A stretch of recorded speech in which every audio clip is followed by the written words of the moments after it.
Good morning prep 3. I miss you too much. احنا كنا وقفنا في اخر مرة في الكلاس روم في الفصل بتاعنا عند تشابتر 4.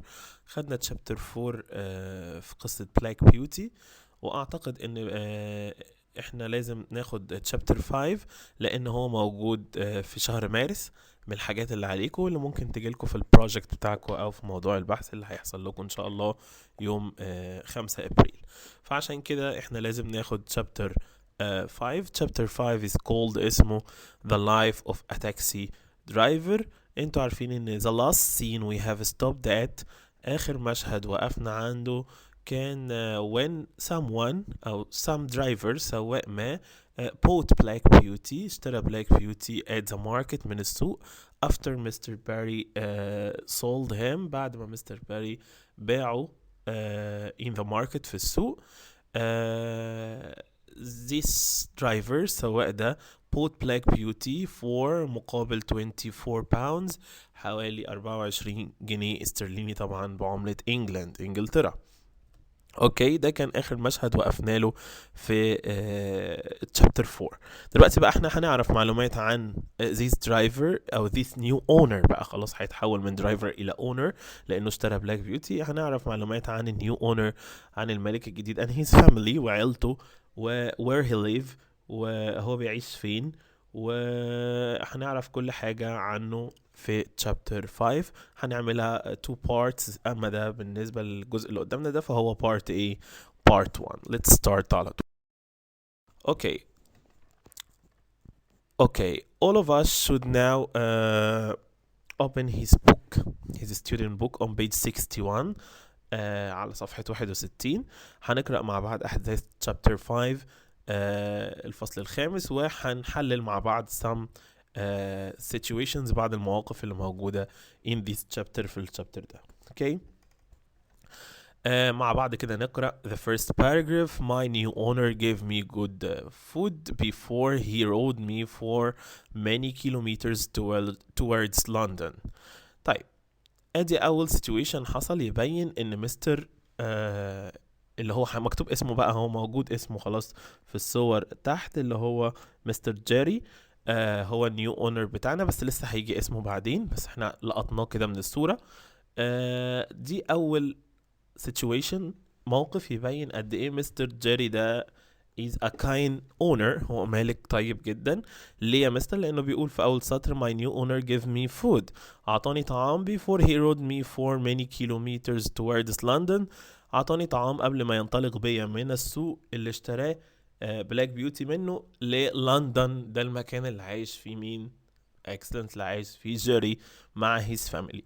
فدي بدايه حلوه، يعني ان انا احط لبلاك بيوتي جود فود before we go towards London او before we go home، قبل ما نروح على البيت، فده يبين ان هو انسان ايه kind. اوكي. it was getting dark and the lights were on، الدنيا بدأت تضلم والأضواء بدأت تشتعل in the streets when we arrived in the big city، ووصلنا أخيرا إلى المدينة الكبيرة اللي هي مدينة إيه؟ لندن. There were streets to the left، كان في شوارع على اليمين، and streets to the right، وشوارع على الشمال أو العكس سوري. and I thought we would never arrive، وكنت أعتقد إننا عمرنا ما هنوصل من كتر الشوارع اللي احنا دخلنا فيها. وده بصراحة reflects، بيعكس how the city is big، ازاي المدينة كبيرة، different from، ومختلفة عن the country، الريف او الفيلجز، القرى اللي عايش فيها بلاك بيوتي قبل كده. finally، واخيرا however my owner gave a call، لقيت المالك بتاعي عطى صيحة كده ونداء and a door opened، وفي باب اتفتح in a small house، على بيت صغير.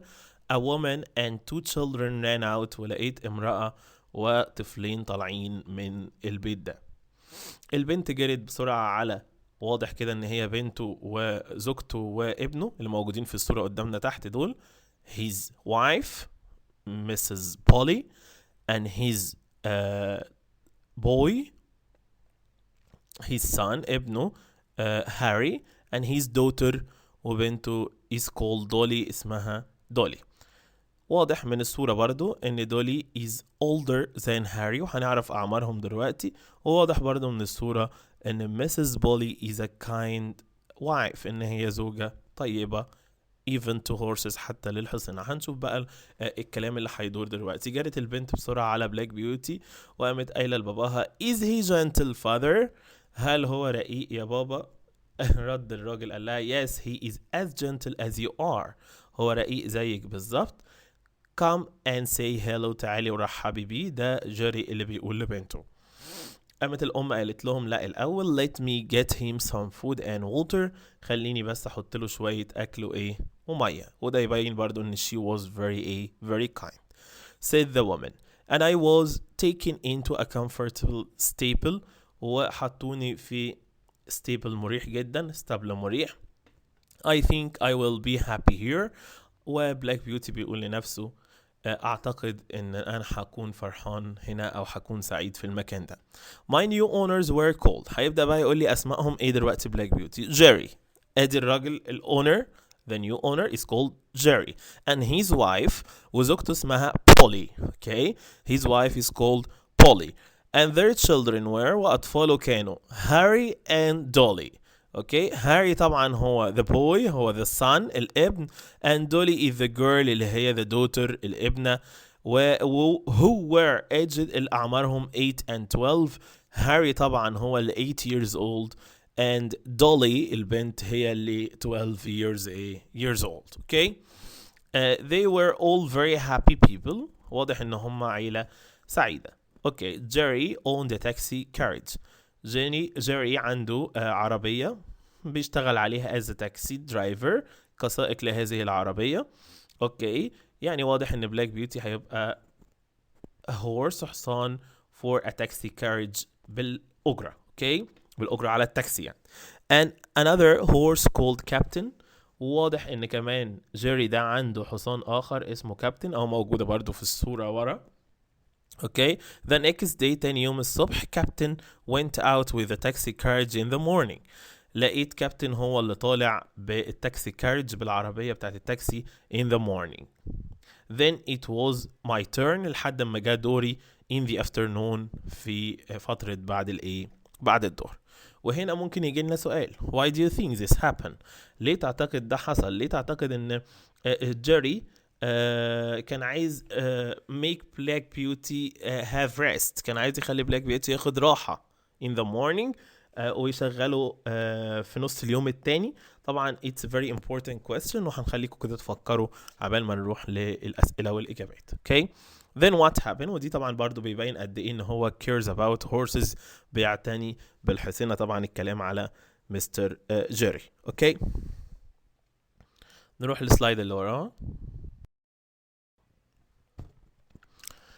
Jerry was a very good driver and was very kind to me. Jerry كان سائق كويس جدا وكان طيب جدا معي. طب كويس يعني زي ما قال بلاك بيوتي ان هو يعتقد ان هيعيش happy life here. He took me to a wide street، خدني لشارع واسع جدا where there were big houses، حيث في منازل كبيرة كتير and shops filled with food، ومحلات مليانة أطعمة. Okay, there were many other taxis outside the shops، وفي تاكسيات كتير واقفة برا المحلات. طبعا التاكسيات اقصد طبعا تاكسي كارج، يعني عربية بحصان بس شغالة كتاكسي زي بلاك بيوتي كده. اوكي waiting for passengers، العربيات دي واقفة قدام المحلات دي منتظرة الباسنجرز الركاب. the other drivers said hello to Jerry، ولقيت السواقين التانيين بيرحبوا بجيري and then they came to look at me، وجم عشان يبصوا عليا. طبعا انا بالنسبة لهم جديد. اوكي said one، واحد منهم بيقول he's too handsome to pull a taxi، حصانك ده handsome أوي، وسيم جدا على انه يسوق تاكسي، او على اساس يعني ان هو يبقى حصان في تاكسي يعني. اوكي رد عليه جيري قال له well، وقال له كمان I will soon find out one time، هنبقى نشوف يعني. اوكي جيري يعني بيقول ان الحصان ده يعني عايز يبين ان هو he is good and he can work like this، ويقدر يشتغل زي الشغلانة دي كده. اوكي طيب وهنا برضو يجي سؤال، يعني يجي يقول لك مثلا زي ما هنشوف في الكويستشنز يعني why do you think، ليه تعتقد someone الشخص اللي قال he is too handsome to pull a taxi يعني. ليه قال كده على بلاك بيوتي؟ why do you think he said this؟ ليه تعتقد ان هو قال الجملة دي؟ برضو ده سؤال هيخليك كده في دماغكم عبال ما نروح للquestions والانسرز بتاعته.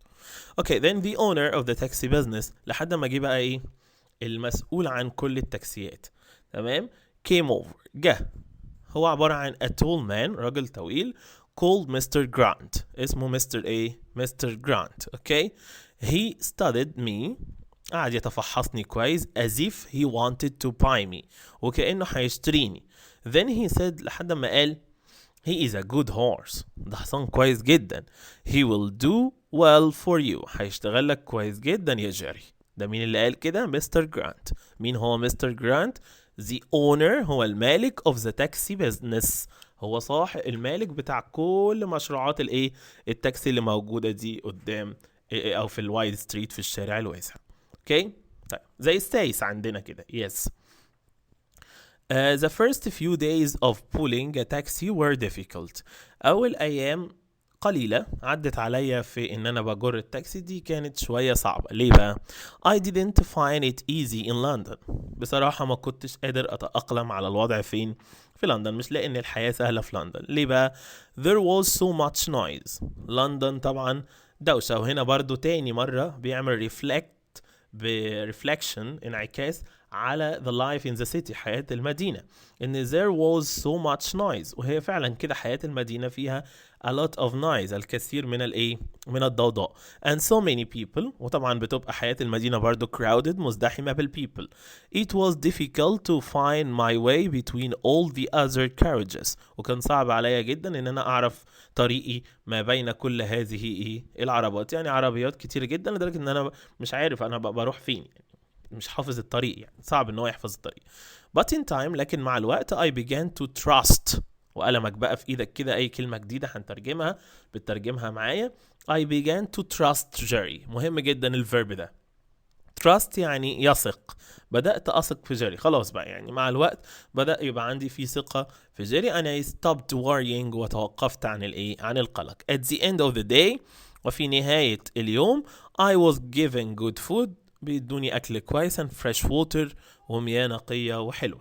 okay Harry always، الولد هاري always helped to look after me، اللي هو ابن جيري، دايما بيساعدني وبيعتني بيا، بيساعد باباه طبعا وبيعتني ببلاك بيوتي. and worked as hard as much older boy، وبيشتغل وكأنه ولد كبير في السن، يعني مش عيل صغير. and Dolly، وزوجته بولي وبنته دولي also came to see me often، على طول بيجوا ويبصوا علي. Jerry was the best owner I have had.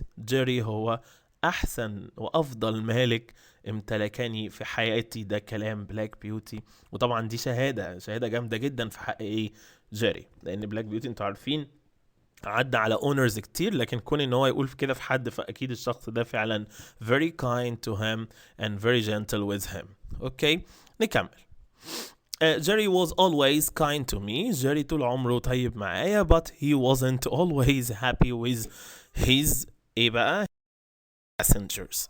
passengers. اوكي لكن كان عنده دايما ما بيبقاش سعيد بالباسنجرز، بالركاب بتوعه. يعني دايما بيبقى فرحان مني وفرحان بيا، لكن كان للاسف عنده مشاكل مع الباسنجرز الركاب. تعالوا نشوف بقى ايه اول situation هيتعرض ليه بلاك بيوتي مع جيري من الباسنجرز اللي مش عاجبهم جيري، او اللي جيري مش بيفضلهم. one day، في يوم من الايام two young men came out of a hotel، في شابين صغيرين طلعوا من فندق and called him over، ونادوا على جيري على اساس ان هو تاكسي بقى يعني. اوكي هاي تاكسي درايفر، سواق تاكسي، وقاموا شاورين له we are late for our train، بقولك احنا متأخرين على القطر بتاعنا. go as quickly as you can، من فضلك امشي بسرعة على قد ما تقدر. so we can catch the 1 o'clock train، عايزين نلحق قطر الساعة 1.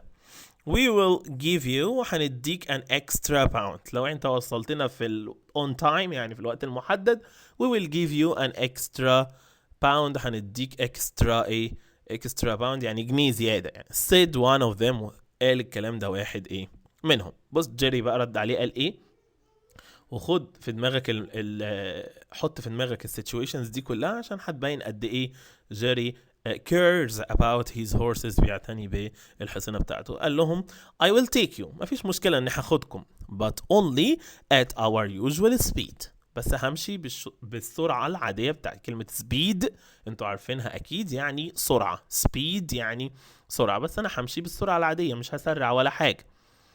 Another taxi driver heard him and called out. في سواق تاني كان واقف بقى جنب جيري كده بالعربية بتاعته، برضو بالعربية اللي بالحصان بتاعته، وسمع الكلام ده كويس. قايل للركاب اللي عند جيري، ها واخدين بالكم، I will go fast for you، تعالوا انزلوا وسيبكم منه، يعني انا هاخدكم اسرع منه. He want to go fast because he loves his horse، هو عمره ما هيمشي بسرعة لانه بيحب الحصينة بتاعته قوي. The man laughed، الشابين اللي ركبوا دول ضحكوا and jumped into the other taxi، ونزلوا من عند جيري وراحوا فعلا للتاكسي التاني. جيري بقى بص بيبين برضو السيتويشن اللي جاي ده، وكلامه مع نفسه بيبين قد ايه he cares about his horse. قال ايه I must always think about my horse، طبعا لازم افكر في الحصينة بتاعتي. A pound won't help me، الجنيه ده مش هينفعني if it makes my horse too tired، لو خلى الحصان بتاعي تعبان جدا to take other passengers for the rest of the day، وما قدرتش اخد بقية الركاب لبقية اليوم. يعني يا فرحتي بالجنيه بمعنى صح، يعني يا فرحتي بالجنيه الزيادة اللي هيدهوني وانا الحصان بتاعي هيتعب ومش هينفع اخد الركاب تانية لبقية اليوم. اوكي، ده كلام جيري مع نفسه كده.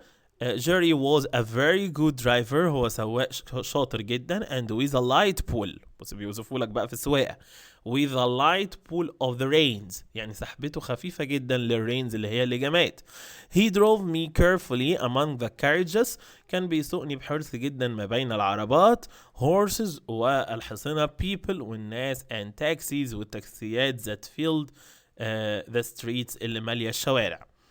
Some going one way، بعضهم رايحين في طريق، some the other، وآخرون رايحين في طريق تاني. I always felt safe، لكن في الآخر أنا كنت حاسس بالأمان because زي ما قلت لكم قبل كده I trusted Jerry، أنا وثقت في إيه؟ Jerry قلنا trust يعني يثق، وهنا الباست بتاعها trusted. Okay. Holidays were not common for a taxi driver، الاجازات ما كانتش حاجه common، ما كانتش حاجه معروفه، ما كانتش حاجه مشهوره، ما كانتش حاجه منتشره لسواقين التاكسيات. يعني ما فيش اجازات تقريبا لسواقين التاكسيات. كلمه common يعني شائع واخدناها قبل كده. many of the taxi drivers didn't own their horses، لان معظم سواقين التاكسيات دول مش بيمتلكوا their horses الحصينة بتاعتهم but hire them each day، لكن بيأجروهم كل يوم، يعني معظمهم بيشتغل باليومية زي ما بنقول يعني، فما فيش حد هياخد اجازة اكيد. that meant ده معناه ان they had to work very long hours، ان هم لازم يشتغلوا ساعات طويلة without a rest، من غير اي راحة to get enough money، للحصول على فلوس كافية. يعني كل واحد مأجر الحصان يوم اكيد عايز يشتغل طول اليوم عشان يطلع مبلغ كويس في اخر اليوم، وبالتالي التاكسي درايفرز مش بياخدوا اي اجازات. some of them بعضهم were not like Jerry، مش زي Jerry and always had to work for 7 days a week، يعني بعضهم مش زي جيري والبعض ده بيشتغل 7 أيام في الأسبوع، يعني الأسبوع كامل، مش زي جيري. يعني جيري ممكن بياخد ريست. I felt sorry for both، وبصراحة يعني أنا بشعر بالأسف للاتنين. لمين بقى الاتنين؟ أو على الاتنين، بشعر بالأسف على الاتنين، على الهورسز، على الحصينة نفسها اللي ما بتاخدش ريست خالص all the week طول الأسبوع and their drivers، وكمان السواقين هم كمان ما بياخدوش خالص ريست طول الأسبوع، دول to get money، والهورسز يا عيني برضو بيتأجروا غصب عنهم. فبلاك بيوتي بيعكس and reflects his emotions، بيعكس مشاعره towards the horses and their drivers، تجاه الحصينة والسواقين، وين بيقول ان هو felt sorry. ده اخر مشهد هنقف له عند part 1 في chapter 5. هنقف لحد هنا ونروح للquestion، وبعد كده هنعمل لكم part 2. اوكي. نروح بقى دلوقتي على السلايد اللي فيه الكويستشنز.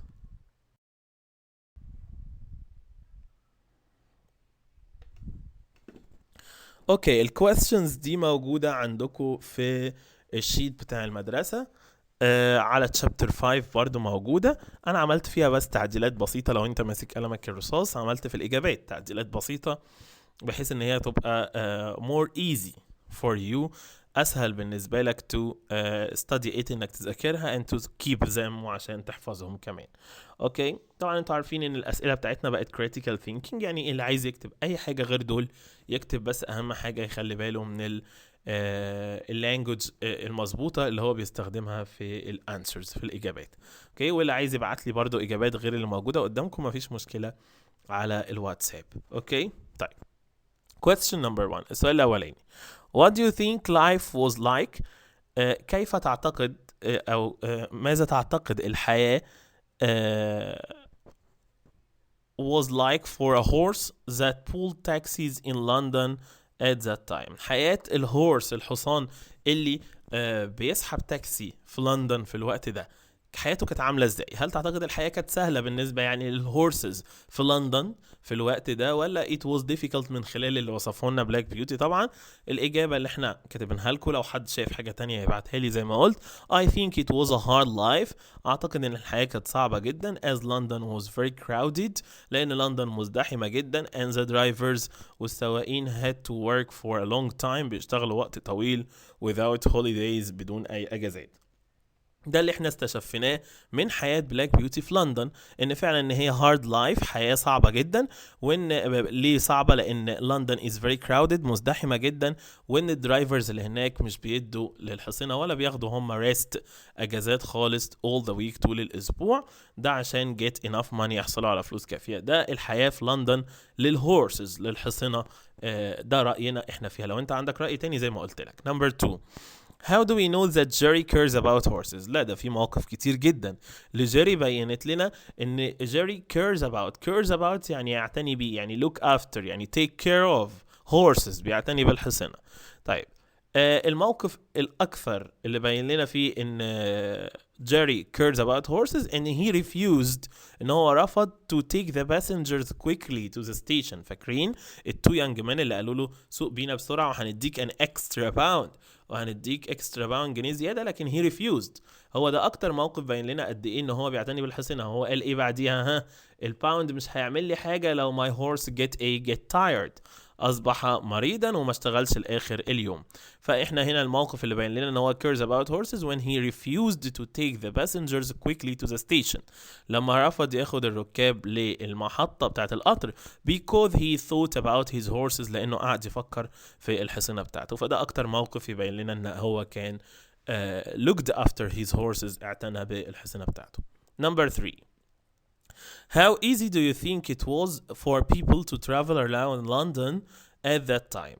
يعني ايه مدى صعوبة او سهولة، شوف اي حاجة منهم انت رأيك انت هتقوله، مدى صعوبة او سهولة الحياة للناس في ان هم يتجولوا في لندن في هذا الوقت. يعني التجول، يعني انا مثلا هنا دلوقتي لو انا عايز اروح محطة مصر ولا حاجة، هاخد اتوبيس ممكن، هاخد المشروع ممكن، هاخد تاكسي ممكن، سويفل ممكن، وعندنا كريم، وعندنا حاجات كتير ممكن ناخدها. فالترافلينج around at this time في الوقت اللي احنا فيه دلوقتي is very easy، صح كده؟ سهل جدا. طب يا ترى بقى في الوقت اللي بنتكلم عليه في بلاك بيوتي لما كان في لندن مع الناس، بقى الناس في لندن ازاي كانوا بيقدروا يعملوا travel around؟ وهل الترافلينج around، التجول في لندن was easy or difficult؟ ده معنى السؤال.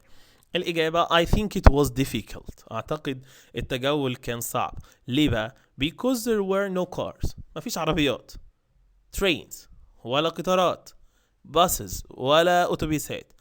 only wealthy people. قلمك بقى في ايدك، كلمة wealthy يعني الأثرياء، الأغنياء يعني. wealthy يعني ثري. wealthy people، الأثرياء من الناس، هم اللي could take a taxi، بيقدروا ياخدوا تاكسي or carriage أو عربية because they were expensive، لأن التاكسي carriages كانت غالية جدا في الوقت ده.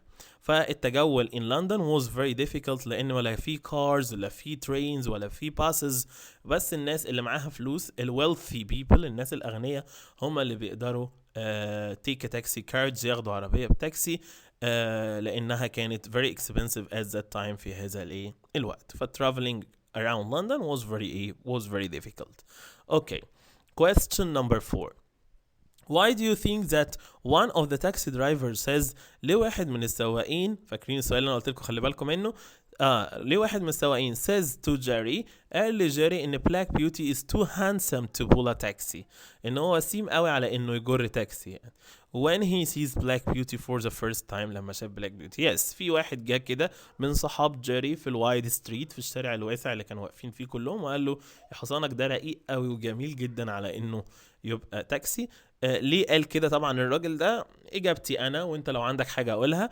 I think اعتقد because he could see لانه لمح ان Black Beauty was too good to work for a taxi driver يعني حلو جدا وكويس جدا وحصان hard working وسمارت وهانسم وكل الصفات الحلوه فيه على انه يشتغل يشتغل كده لصالح سائق تاكسيات يعني ممكن حد ياخده في فيلا يقعده مع children يعني الحياة البسيطة بتاعت الهورسز مش ان هو to work hard زي ما هو pulls the carriages بيسحب العربات in London.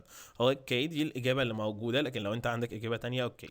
تاني السؤال بيقول ليه واحد من التاكسي درايفر said ان Black Beauty ده handsome على انه pull a carriage. I think because he could see لانه شايف ان Black Beauty was too good ده حصان كويس جدا to work for a taxi driver عشان يعمل لدى سائق تاكسي يعني.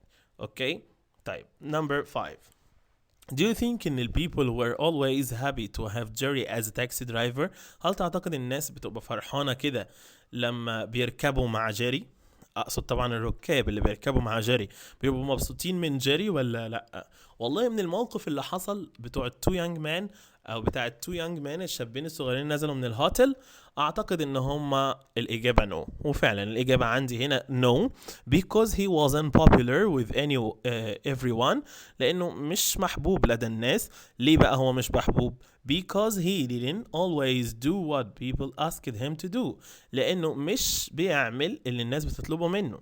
يعني الناس اللي ركبوا معاه ده التو يانج مان طلبوا منه ان هم يروحوا للستيشن بس كويكلي وهيدولهم اكسترا باوند. هي ريفيوزد هو رفض وقال انا هاخدكم ماشي لكن مش هسرع همشي باليوجوال سبيد بالسرعه العاديه بتاعتي.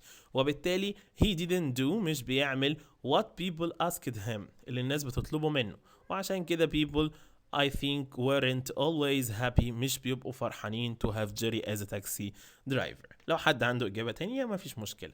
number 6. Why do you think that Jerry took Captain to work on Black Beauty's first morning in London؟ برضو ده قلت لكم خلي بالكم منه. ليه تعتقد جيري أخد كابتن ده other horse another horse الحصان الآخر اللي موجود عند جيري. احنا قلنا جيري عنده two horses يمتلك حصانين. Black Beauty the new horse الحصان الجديد and the old horse والحصان القديم اسمه كابتن. فأول يوم شغل أو في أول يوم لتواجد بلاك بيوتي in لندن عمل جيري أخد كابتن ما أخدش بلاك بيوتي. yes took captain to work أخد كابتن معاه للشغل in the morning في الصباح in London. ليه بقى جيري عمل كده؟ ده السؤال. الإجابة I think he didn't want Black Beauty to have a difficult first day. أعتقد ما كانش عايز بلاك بيوتي ياخد يبقى أول يوم ليه شغل يبقى صعب فأخد كابتن عادي.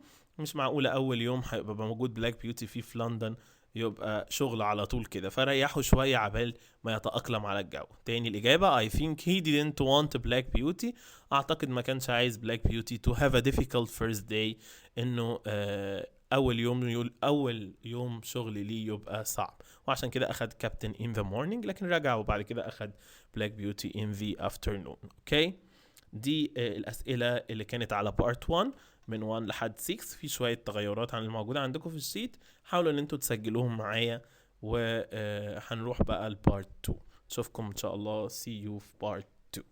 اوكي see you.